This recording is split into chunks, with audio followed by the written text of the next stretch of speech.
வணக்கம். இது உங்கள் ஊடகம், தமிழர்களுக்கான ஊடகம் ஜீவா டுடே. இப்ப கவனிச்சு பார்த்தீங்கன்னா, இன்றைய அரசின் மீது இந்த குதிரை பேர ஊழல் ஒரு பக்கம் போய்கிட்டு இருக்கு. அந்த குதிரை பேரம் நடந்திருக்கு. ஆளுநர்கிட்ட கம்ப்ளைண்ட் பண்ணியிருக்கிறாங்க, எதிர்க்கட்சிகள் கம்ப்ளைண்ட் பண்ணியிருக்காங்க, ஜனநாயக சக்திகள், பத்திரிகையாளர்கள் எல்லோருமே இப்படி ஒரு குதிரை பேரத்தை தமிழ்நாடு கண்டதுலேருந்து விமர்சனத்தை தங்களுடைய விவாதங்கள்ல, எழுத்துக்கள்ல, உங்களுக்கு எடிட்டோரியல் பேஜ்ல எல்லாத்தையும் பதிவு செய்யறாங்க. இது ஒரு பக்கம் போகட்டும், ஓகேங்களா? இது ஒரு கான்செப்ட் படி ஜனநாயகத்துக்கு இது அவமதிக்கின்ற செயல் அப்படிங்கிறத நம்ம சொல்லிக்கிட்டு இருக்கோம். இதற்கு அடுத்து இன்னொரு விஷயம் இப்போ ஒரு 2 நாளா விவாதம் ஆகிட்டு இருக்கிறது. ஜான் ஆரோக்கியசாமி, விஷ்ணு ரெட்டி, இவங்க யாரு சார் தமிழ்நாட்டில்? மக்களால் தேர்ந்தெடுக்கப்பட்ட கவுன்சிலரா? மக்களால் தேர்ந்தெடுக்கப்பட்ட சட்டமன்ற உறுப்பினரா? ஊராட்சி தலைவரா? பஞ்சாயத்து தலைவரா? நீங்க எந்த அடிப்படையில் மக்களால் தேர்ந்தெடுக்கப்பட்ட அமைச்சர்கள் பங்கேற்கின்ற அமைச்சரவை கூட்டத்தில் இவங்க உட்கார்ந்துருக்காங்கன்னா, இது எக்ஸ்ட்ரா கான்ஸ்டியூஷன். நமது அரசியலமைப்பு சட்டம் வகுத்திருக்கக்கூடிய அமைப்பில் இருந்து வெளியே இருந்து இயக்குவது ஒரு சிஸ்டம் இருக்கு. சட்டமன்றம், நாடாளுமன்றம், எக்ஸிக்யூட்டிவ் பாடி, இதெல்லாம் ஒரு சிஸ்டம் நம்ம கான்ஸ்டியூஷன்ல இருக்கு. ஆனால் நம்ம அரசியலமைப்பு சட்டத்தில் இல்லாத ஒரு குழு, சக்தி, ஒரு அமைப்பு அல்லது நபர்கள் அல்லது இயக்கம் வெளியில் இருந்து இயக்கினால் அது extra constitutional, that is illegal, சட்டத்திற்கு புறம்பானது. நம்ம நாட்டில் நாம் எல்லோரும் எதை ஏற்றுக்கொண்டு செயல்படணும்? சட்டத்தை ஏற்றுக்கொண்டு, இந்திய அரசியலமைப்பு சட்டத்தை ஏற்றுக்கொண்டு செயல்படணும்.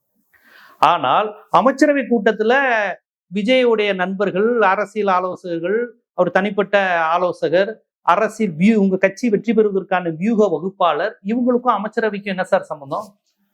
அமைச்சரவைங்கிறது மக்களால் தேர்ந்தெடுக்கப்பட்ட சட்டமன்ற உறுப்பினர்கள் தான் அமைச்சராகிறாங்க. அவங்களுக்கும் மக்களுக்கும் தொடர்பு இருக்கு. அவங்க மக்கள் நலன் சார்ந்து திட்டங்கள் தீட்டுவதற்கு, விவாதிப்பதற்கு அவர்கள் கூடுகின்ற ஒரு கூட்டம்ங்கிறது மக்களுடன் தொடர்புடையது. அது ஜனநாயகத்தின் ஒரு வடிவம். ஆனால் மக்களுடன் தொடர்பு இல்லாத இவர்கள் எப்படி இங்க அமைச்சரவை கூட்டத்தில் கலந்து கொள்ளலாம்? இது எப்படி ஏற்புடையது? கேட்டா ஃப்ரெண்டு தானே, இது கலந்துக்கிட்டா என்ன தப்பு, இதனால எதுவும் பிரச்சனை வருமா, இப்படித்தான் கேட்கிறாங்க ரொம்ப மேலோட்டமா யோசிப்பவர்கள். ஆனா நுட்பமா பார்த்தா இது ரொம்ப ஜனநாயகத்துக்கான படுகொலி. ஆழமா தோண்டிக்கிட்டு இருக்காங்க. ஜனநாயகத்தை குழி தூண்டி புதைப்பதற்கான ஆழமா மண்வெட்டியை வைத்து தோண்டிக்கிட்டு இருக்காங்க. இது எங்க போய் முடிய போகுதுன்னு தெரியல. சசிகலா அம்மையார ஜெயலலிதா அம்மையார் 98, 96 சட்டசபைக்குள்ள வந்தப்ப எவ்வளவு பெரிய பிரச்சனையாச்சு. சட்டமன்ற உறுப்பினர் அல்லாத ஒருவரை எப்படி சட்டசபைக்குள்ள கொண்டு வரலாம்? பத்திரிகையாளர்களே அந்த அட்டை பெற்றவர்கள் தான் சட்டசபைக்குள்ள போய் அந்த சட்டசபை செய்திகளை கவர் செய்யணும். வரவங்க போறவங்களாம் சட்டசபையில உட்கார முடியாது சார். வரவங்க போறவங்களாம் நாடாளுமன்றத்துக்குள்ள உட்காந்து என்ன மசோதா போடுறாங்கன்னு பண்ண முடியாது. அது மாதிரி அமைச்சரவை கூட்டத்துக்குன்னு மரியாதை இருக்கு. அது நமக்கான மரியாதை. அமைச்சருங்கிறது நாம தேர்ந்தெடுத்தவர்கள், நாம் வாக்களித்து தேர்ந்தெடுத்தவர்கள், ஜனநாயகத்தின் ஒரு அங்கம். அந்த ஜனநாயகத்தை கேலி கூத்தாக்குற மாதிரி அதுக்கு தொடர்பே இல்லாதவங்க எப்படி வரணும்? அப்ப இது ஒரு விமர்சனம். இதை தயவு செய்து எதிர்க்கட்சிகள் வைக்கிறாங்கன்னு பார்க்காதீங்க. தயவு செய்து தமிழக வெற்றி கழக நண்பர்களே, இது எப்படி ஜனநாயகமாகும்? இது அரசியலமைப்பு சட்டத்திற்கு எதிரானது, இது எக்ஸ்ட்ரா கான்ஸ்டியூஷன் அப்படிங்கிறத யோசிங்க. இது ஒரு புறம் நடந்துகிட்டு இருக்கா, குதிரை பேரம். அப்புறம் அமைச்சரவை கூட்டத்துல அமைச்சர் அல்லாத, சட்டமன்ற உறுப்பினர் அல்லாதவர்கள் எல்லாம் கலந்து கொள்கின்ற இந்த ஜனநாயக கேலி கூத்து, இது ஒரு பக்கம் நடக்குது. இனி அடுத்துதான் மிகப்பெரிய வேட்டு, திருவிழா, அணுகுண்டு எல்லாம் இனிமேதான் வரப்போகுது. இப்ப அதிமுகல இருந்து முன்னாள் அமைச்சர்கள் பல பேரை உள்ள இழுத்துருக்குறாங்க. கடம்பூர் ராஜுவார், விஜயபாஸ்கர், நீ அடுத்து சி.வி. சண்முகம் வருவாருங்கிறாங்க, வேலுமணி வருவாருங்கிறாங்க, நத்தம் விஸ்வநாதன் வருவாருங்கிறாங்க, இங்க ஓபிஎஸ் நாங்க கூப்பிட்டுக்கிட்டு இருக்கிறோம் திமுகங்கிறாங்க, ஜெகத் ரட்சகன் மகன் வந்துட்டாங்கிறாங்க, திருச்சி சிவா மகள் வந்துட்டாங்கிறாங்க. சரி சார், இவங்களெல்லாம் ஏன் சார் தேர்தலுக்கு முன்னாடியே நீங்க கூப்பிடல? இவர்களையெல்லாம் கூட்டி வச்சுட்டு இவர்களை மூலதான் நாங்க ஆட்சி செய்ய போறோம் சொல்லியிருந்தா உங்களுக்கு இந்த 35 விழுக்காடு ஓட்டு விழுந்திருக்காது. இவங்க மாதிரி நாங்க இருக்க மாட்டோம்னு சொல்லி தானே சார் ஓட்டு கேட்டீங்க. இப்ப இவங்க எல்லாரையும் பக்கத்துல வச்சுட்டு எங்களுக்கு ஓட்டு போடுங்கிறீங்க. அப்ப தெளிவா வெற்றி பெற்றதுக்கு அப்புறம் ஓட்டு போட்ட மக்களை ஏமாற்றுகின்ற வேலை தானே இது. ஜெகத் ரட்சனுக்காண்டியா உங்களுக்கு ஓட்டு போட்டாங்க? சிஆர் விஜயபாஸ்கர், எம்ஆர் விஜயபாஸ்கருக்காண்டியா உங்களுக்கு ஓட்டு போட்டாங்க? கே.சி. வீரமணி, இவரு நம்ம கடம்பூர் ராஜுக்காண்டியும் சம்பத்துக்காண்டியும் சி.வி. சண்முகத்துக்கு முகத்துக்குமா போட்டாங்க? அவங்களுக்காக ஓட்டு போட்டவங்க ரெட்டலைக்கு தானே ஓட்டு போட்டாங்க, உதயசூரியனுக்கு தானே ஓட்டு போட்டாங்க. இவங்கெல்லாம் இல்ல, நாங்க புது மாதிரின்னு தமிழ்நாடு முழுக்க பிரச்சாரம் செஞ்சீங்க. திருச்சி மாவட்டத்துல நேரு ஆதிக்கம், விழுப்புரத்துல கே.சி. வீரமணி, இது சி.வி. சண்முகம், இங்க எம்.சி. சம்பத்து, இங்க கரூர்ல குட்கா விஜயபாஸ்கர், இந்த ஊழல் சக்திகளை ஒழிப்போம்னு நீங்க புதுக்கோட்டை விழுப்புரத்துல மட்டும் பிரச்சாரம் செய்யல, தமிழ்நாடு முழுவதும் உங்களுக்கு ஓட்டு விழுந்தது காரணம் புதுக்கோட்டையில உள்ள விஜயபாஸ்கர் எதிர்ப்பு, நேரு எதிர்ப்புலாம் இல்ல. அங்கெல்லாம் கூட அவங்க ஜெயிச்சிட்டாங்க, நேரு விஜயபாஸ்கர். ஓவராலா ஒரு இமேஜை நீங்க உருவாக்குனீங்க பாத்தீங்களா? தமிழ்நாடு முழுவதும் சென்னை மாதிரி, காஞ்சிபுரம், திருவள்ளூர் பகுதியில் உள்ள அந்த இளைஞர்கள் மத்தியில, முதல் தலைமுறை வாக்காளர் மத்தியில இவர்களெல்லாம் ஊழல் பெருச்சாளிகள், இவர்களை எதிர்த்துதான் விஜயனா வர்றாருன்னு அவர்களை நம்ப வச்சு ஒரு இமேஜை உருவாக்குனீங்கல்ல, அந்த இமேஜ் இவங்களை திட்டி நீங்க உருவாக்குன இமேஜ். இப்ப அவங்கள பக்கத்துல வச்சுக்கிறீங்க, ஜெயிச்சதுக்கு அப்புறம் அவங்கள பக்கத்துல வச்சுக்கிறீங்க. இது எப்படி ஏற்புடையதாகும்? சோ இது ஓட்டு போட்ட மக்களுக்கு செய்கின்ற துரோகம். இரண்டாவது மிகப்பெரிய துரோகம், உங்களுக்கு போஸ்ட் ஓட்டுன ரசிகர்களுக்கு நீங்க செய்கின்ற துரோகம். இவங்கெல்லாம் வரமாட்டாங்க நினைச்சுதானே சார், இவங்களெல்லாம் நீங்க சேர்க்க மாட்டீங்கன்னு நினைச்சுதானே சார் கரூர்ல மதியழகன் உங்களுக்கு ஓட்டு போட்டாரு, மதியழகன் உங்களுக்காக வேலை செஞ்சாரு, உங்களுக்காக ஜெயிலுக்கு போனாரு, முழுக்க விஜய்ங்கிற ஒரு நபருக்காண்டி தானே. இன்னைக்கு விஜயபாஸ்கர் முகம் இல்லை, இன்னைக்கு விஜய் முகம் இல்ல, விஜயபாஸ்கர் தான் முகம். கரூர்ல விஜயபாஸ்கர்னு ஒரு முகம், புதுக்கோட்டையில விஜயபாஸ்கர் முகம்னு அங்க இருக்க ஒவ்வொரு ரமேஷ், சுரேஷ்னு உங்களுக்கு ஓட்டு போட்டு, யூத்து, பகவதி, ஜில்லான்னு உங்களுக்காக வேலை பார்த்து போஸ்டர் ஒட்டி அஜித் ரசிகரோட சண்டை போட்டு மண்டையை உடைச்சு ஒழுங்கா படிக்காம கொள்ளாம வேலைக்கு போகாம நம்ம தலைவன் கட்சி ஆரம்பிச்சிட்டான்னு கட்சிக்கு வந்து ஏதாவது பொறுப்புக்கு வந்துடலான்னு இத்தனை ஆயிரம் ரசிகர்கள் தமிழ்நாடு முழுக்க இருக்கிறாங்களே, அவங்களுக்கெல்லாம் பட்ட நாமமா? நான் கேட்கிறேன், மனசாட்சியோட பதில் சொல்லுங்க.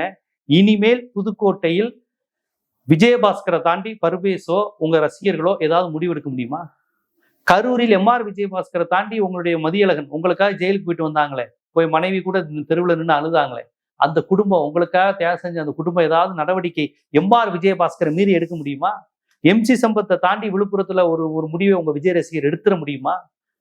இவங்களுக்கெல்லாம் நீங்க பதவி தரேன், வாரிய தரேன், பொறுப்பு தரேன்னு சொல்லிதானே கூட்டி வந்திருப்பீங்க. அது இல்லாம நாங்க சொம்பையா உட்காந்துருக்கோம், ஒன்னும் இல்லாம உட்காந்துருக்கோம், உங்க விஜய் ரசிகர்கள் உங்க சின்ன பசங்க சொல்றதை நாங்க கேட்டுக்கிறோம்னு சொல்லிட்டா இந்த அரசியல்வாதிகள் வந்திருப்பாங்க உங்ககிட்ட? யாராவது நம்புவாங்களா? எம்சி சம்பத்தை ஓரங்கட்டி விஜய் ரசிகர் போயிட முடியுமா? கடம்பூர் ராஜுவை மீறி கோயில்பட்டியில இனிமே விஜய் ரசிகர்கள் பேசிட முடியுமா? ஃபுல் கண்ட்ரோல் எடுக்க போறாங்க. தாவேக்காவுடைய கண்ட்ரோலே அதிமுகவினுடைய முன்னாள் அமைச்சர்கள் கண்ட்ரோல்ல தான் வரப்போகுது. ஏன்னா வந்தவங்க எல்லாம் தனியாலா வரல, 1000 பேர் 2000 பேரை கூட்டி வந்திருக்காங்க. வேலுமணி எனக்கு ஆதரவாளர்களுக்கு நீங்க எதுவும் செய்யலன்னு எடப்பாடிகிட்ட கோவிச்சுக்கிட்டு இருக்காரு. அப்ப அவங்க கூட்டி வரவங்க எல்லாருக்கும் இந்த உள்ளாட்சி தேர்தலில் திருவிழா இருக்கு. தாவேக்காக்குள்ள கவுன்சிலரு, ஒன்றிய செயலாளர், பிரசிடென்ட் பதவிலாம் நீங்க கொடுத்தே ஆகணும். யாருக்கு? அதிமுக காரங்களுக்கு. தாவேக்கா காரங்களுக்கு நீங்க எப்படி கொடுக்க முடியும்? இவங்க பணமும் செலவழிப்பாங்க, பெரிய லெவல்ல பணத்தை செலவழிச்சு ஜெயிச்சிருக்கிறாங்க. அதை ரிசைன் பண்ணியிருக்காங்கன்னா சும்மா கிடையாது. இவங்க ஆட்களுக்குள்ள நீங்க எல்லா சீட்டும் தந்தாகணும். அப்புறம் மினிஸ்டர் பதவிக்கும் அவங்க குறி வைப்பாங்க. அது இப்போதைக்கு நடக்கலைனாலும் நடக்கும். அப்ப இது எப்படி நடக்கும்? சரி, இப்ப ஏற்கனவே கட்சிக்காரங்களுக்கு ஒன்றும் இல்லை, கட்சிக்கு உழைச்சவங்களுக்கு ஒன்றும் இல்லை. இது போக விஜயினுடைய நெருக்கமான நண்பராக இருக்கக்கூடிய ஜான் ஆரோக்கியசாமி போன்ற வியூக வகுப்பாளர்களுக்கே ஒரு அமைச்சர் பதவி கொடுக்கலான்னு ஒரு தகவல் பரவுது. ஏன்னா இப்ப அமைச்சரவை கூட்டத்தில் இவரெல்லாம் பங்கேற்பது விமர்சனம் ஆகுதுல. அப்ப ஜான் ஆரோக்கியசாமி, விஷ்ணு ரெட்டி போன்றவங்க மினிஸ்டராகவே ஆக்கிடுவோம். அவங்க ஆந்திராக்காரங்களா இருந்தாருன்னா யாரா இருந்தாருன்னா, தாவைக்காரங்க என்ன சொன்னாலும் ஓகேன்னு சொல்ற மாதிரி தானே இருக்கீங்க. தமிழ்நாட்டு பிரதிநிதியா ஒரு தெலுங்கரை போட்டா ஆமான்னு சொல்றாங்க. அப்ப அவரையே நம்ம மினிஸ்டர் ஆக்கிடுவோம். அவர் ஏதாவது இடத்துல நிக்க வச்சு ஜெயிக்க வைப்போன்னு சொன்னா கூட தாவேக்கா சரின்னு தான் சொல்லுவாங்க. அவர் அப்படி அமைச்சர் ஆயிட்டாருன்னா முழு கண்ட்ரோல் அவர் தான். ஜான் ஆரோக்கியசாமி, உங்களுக்கு இந்த விஷ்ணு ரெட்டி, இவங்க கண்ட்ரோல்ல தான் அமைச்சரவை இருக்க போகுது, சட்டசபை இருக்க போகுது. விஜய் கட்சி டோட்டலா அரசியல் நடவடிக்கையை அவங்க தான் தீர்மானிப்பாங்க. அப்ப விஜய் கட்சியில ஓட்டு போட்ட அந்த ரசிகர்கள் இந்த மாதிரியான பியூரோக்ராட், இந்த மாதிரியான தனிப்பட்ட நபர்களுடைய ஆதிக்கம் இருக்காதுன்னு நம்புனாங்கல்ல. திமுகல என்ன சொன்னாங்க? குடும்ப ஆதிக்கம் நடக்குது, சபரீசன் ஆதிக்கம் நடக்குது. அதிமுகல எடப்பாடி பையன் உள்ள வர்றதுக்கு முயற்சி பண்றாங்க. அங்க நிழல் அதிகாரமா நிறைய 2-3 சக்திகள் இருக்கிறாங்க, மாவட்ட செயலாளர்கள் பாலிடிக்ஸ் இப்படின்னு திமுக மீது 1008 வச்சிங்கல்ல. ஜெயலலிதாவுக்கு, சசிகலாலாம் இருந்தாங்கன்னு. ஆனா விஜய்க்கு அப்படி யாருமே இருக்க மாட்டாங்க, ஒரே பவர் சென்டர்னு. விஜயை தவிர மற்ற எல்லாருமே பவர் சென்டரா இருக்காங்களே. விஜயை தீர்மானிக்க இடத்துல ஒரு 4-5 பவர் சென்டர்ஸ் இருக்காங்களே. அதுக்குள்ள போட்டி நடக்குதாமே. ஆதவ அர்ஜுனா வெளியிருந்து வரவங்களெல்லாம் கூட்டிட்டு வர்றாரு. புசியானது ரசிகர் மன்ற ஆட்களை ப்ரமோட் பண்றாரு. அவங்களுக்குள்ள அந்த பாலிடிக்ஸ் ஓடுங்கிறாங்க. அப்ப புசி வெர்சஸ் ஆதவ் ஓட போகுது. விஜயினுடைய நண்பர்களாக இருக்கக்கூடிய அந்த ஜான் ஆரோக்கியசாமி மாதிரியான வெங்கட் நாராயணா, விஷ்ணு ரெட்டி இவர்களை போன்றவர்கள், வேறு மாநிலத்தை சேர்ந்தவர்கள், இவங்க தமிழ்நாட்டின் அரசியலை தீர்மானிக்கிற இன்னொரு அதிகார மையம் உருவாக போகுது. இது போக அதிமுகவில் வந்த முன்னாள் அமைச்சர்கள், ஏற்கனவே அதிகாரத்தை சுவைத்தவர்கள், அவங்க ஒரு அதிகார மையமாக போறாங்க. அப்ப ரசிகர்கள் அதிகாரம் எதுவுமே கிடையாது. எப்படி திமுக வாய்ப்பு கிடைக்காதுன்னு தானே வந்தாங்க. அவங்களுக்கு இந்த உள்ளாட்சியிலேயோ பதவி இது என்ன கிடைக்கும்? அப்படியே கிடைச்சாலும் அதிமுக முன்னாள் அமைச்சர்களை அனுசரிச்சாதான் கிடைக்கும். அப்படி ஒரு நிலை. சரி, இதுவே தாவைக்காவின் நிலையாக இருந்தா இப்ப கூட்டணி கட்சிகளுக்கு உள்ளாட்சியில கொடுக்கணும். ஏன்னா அதிகாரத்தில் பங்குங்கிறத வலியுறுத்திய ஒரு கட்சி அப்படி சொல்லியே கூட்டிருக்காங்க, அமைச்சர்ல பதவியெல்லாம் கொடுத்துருக்காங்க. இப்போ உள்ளாட்சியில் எங்களுக்கு பங்கு தரல, அதிகாரம் தரலன்னு காங்கிரஸ் திமுக மீது கோபமா இருந்தது. விடுதலை சிறுத்தைகள் அதான் சொல்றாங்க. இப்ப விடுதலை சிறுத்தைகளும் காங்கிரஸுக்கும் எத்தனை மேயர் சீட்டு தருவாரு? 25 மேயர்ல ஒரு 6-7 சீட்டு தந்துருவாரா? இல்ல மேயர் சீட்டே கேட்காம இருந்துருவாங்களா திருமாவளவன்? இதை விட்டா அவர்களுக்கு கேட்க வாய்ப்பு எங்க கிடைக்கும்? திமுக அதிமுக மாதிரி பெரிய கட்சிகளை கேட்க வாய்ப்பு இல்லை. அது ஒரு கட்டமைப்புல இருக்கிறாங்க. விஜய் கட்சி அதை சொல்லிதான் வந்திருக்காரு, அவங்க தரமாட்டாங்க, நான் தருவேன்னு. அப்ப உள்ளாட்சியில விடுதலை சிறுத்தைகளுக்கு 6-7 சீட்டா நீங்க தந்தானும்ல. ஏன்னா தலித்துகள் ஓட்டு வங்கியில தான் இவ்வளவு பெரிய வெற்றியே விஜய் பெற்றிருக்கிறாரு. இன்னைக்கு அவர் முதலமைச்சராக இருக்காருன்னா தலித்துகளுடைய ஓட்டு வங்கி முழுக்க முழுக்க அவர் தலித்துகளுக்கான தலைவர் அப்படிங்கிற மாதிரி ப்ரொஜெக்ட் பண்ணி தான் இவ்வளவு ஓட்டு வாங்கியிருக்கீங்க. அப்போ ஒரு தலித் கட்சியான விடுதலை சிறுத்தைகளுக்கு நீங்க 6 சீட்டு 7 சீட்டு தந்தாகணும், கண்டிப்பா அவங்க கேட்பாங்க. அதை உங்களால கொடுக்க முடியுமா? தாவைக்காவில் இருக்கிற இத்தனை அதிகாரி மையத்தையும் தாண்டி உங்களால கொடுக்க முடியுமா?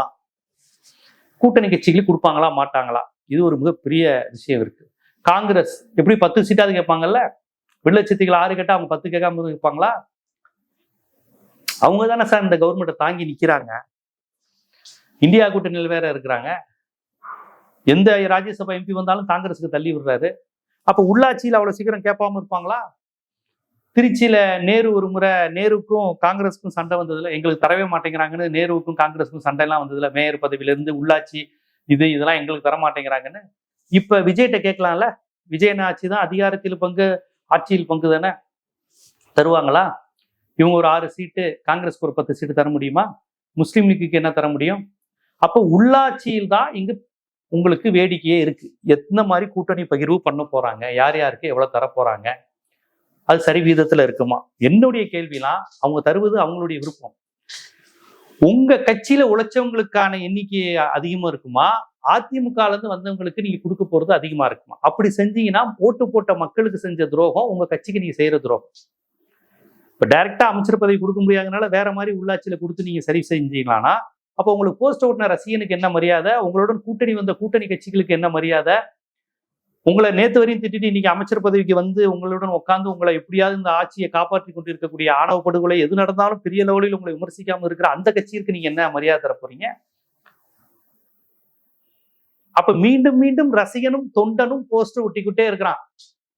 உங்களை அதிகாரத்துக்கு கொண்டு வர்றதுக்கு அவன் வேணும். அதிகாரத்தை தக்க வைக்க நீங்க ஏற்கனவே அதிகாரத்தை சுவைத்தவர்களை கூப்பிட்டு பதவியும் பொறுப்பும் கொடுப்பீர்கள் என்றால் அது எப்படி ஒரு சரியானதாக இருக்கும்?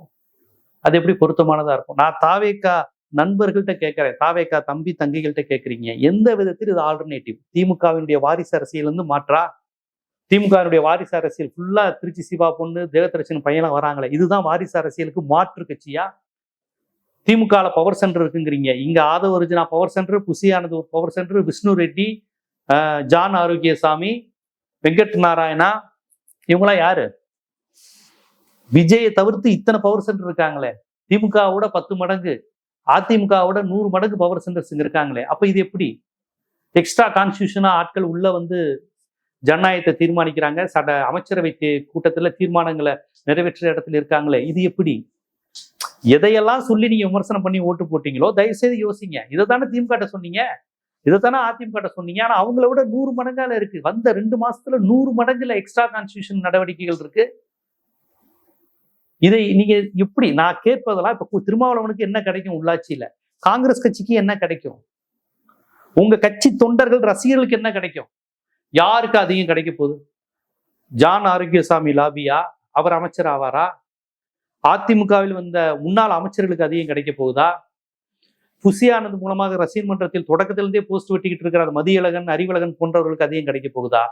இப்ப கூட்டணி கட்சிகளுக்கு அதிகம் கொடுக்க போகுதா? யாருக்கு இவர் முன்னுரிமை கொடுக்க போகிறார் அப்படிங்கிறத நீங்க பொறுத்திருந்து பாருங்க. இந்த உள்ளாட்சியில் தாவேகா எப்படிப்பட்ட ஜனநாயகத்தை கையாள போகிறது, யாருக்கெல்லாம் கொடுக்க போகுதுன்னா, அப்ப இது மற்றும் ஒரு கட்சி தான், மாற்றத்தை விரும்புகிற கட்சி இல்லைங்கிறது வெளிப்படையா தெரிஞ்சிடும்.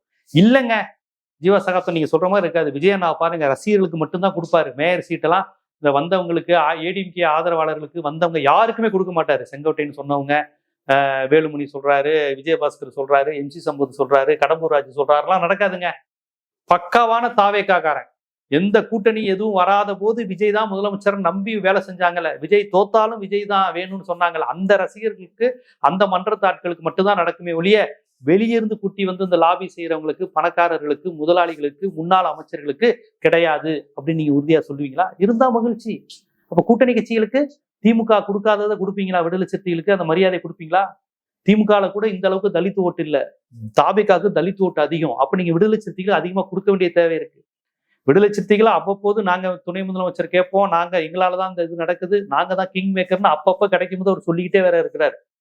காங்கிரஸ் மாணிக் தாக்கூர் சும்மா இல்ல, 70 சீட்டு எங்களை வாங்கியிருப்போம், தாவைக்கோட கூட்டணி வச்சிருந்தா 70 எம்எல்ஏ ஆயிருப்பாங்களாம். அப்போ 100 சீட்டு உங்களை கேட்டிருப்பாங்க போல. இப்போ உள்ளாட்சியில அதெல்லாம் கேட்க போறாங்க. அவ்வளவு இடங்கள் கொடுப்பீங்களா? மேயர் பதவி கொடுப்பீங்களா? எல்லாமே கேள்வியா இருக்கு. பார்ப்போம் இதில் முதலமைச்சர் விஜய் என்ன முடிவு எடுக்கிறார், எப்படி உள்ளாட்சியில் இடம் கொடுக்க போகிறார். முதலில் இந்த எக்ஸ்ட்ரா கான்ஸ்டியூஷனா அமைச்சரவையில் பங்கேற்ற ஜான் ஆரோக்கியசாமி, விஷ்ணு ரெட்டி போன்ற ஆந்திராக்காரர்களுக்கு என்ன பதில் சொல்ல போகிறார் என்பதை நாம் பொறுத்திருந்து தான் பார்க்கணும். பத்திரிகையாளராக, ஊடகவியலாளராக, ஜனநாயக சிந்தனையாளராக நாம் இது போன்ற கேள்விகளை, விழுமியங்களை நாம் எழுப்பிக்கொண்டே இருக்க வேண்டியது நாம் எல்லோருடைய கடமை. ஏன்னா அதுதான் தமிழுக்கும் தமிழ்நாட்டிற்கும் இந்த தமிழ் மண்ணையும் காப்பாற்றுகின்ற ஒரே வழியாக நம்மிடம் இருப்பது கேள்வி கேட்பது. அதை கேட்டுக்கொண்டே இருப்பது. இது போன்ற அரசியல், சமூகம், பொருளாதாரம், கல்வி, சினிமா போன்ற பல்வேறு விழிப்புணர்வு காணொளிகள் நம்மை வந்து சேருவதற்கு ஜீவா டுடே சேனலை சப்ஸ்கிரைப் பண்ணுங்க. ஆதரவு தான். நன்றி.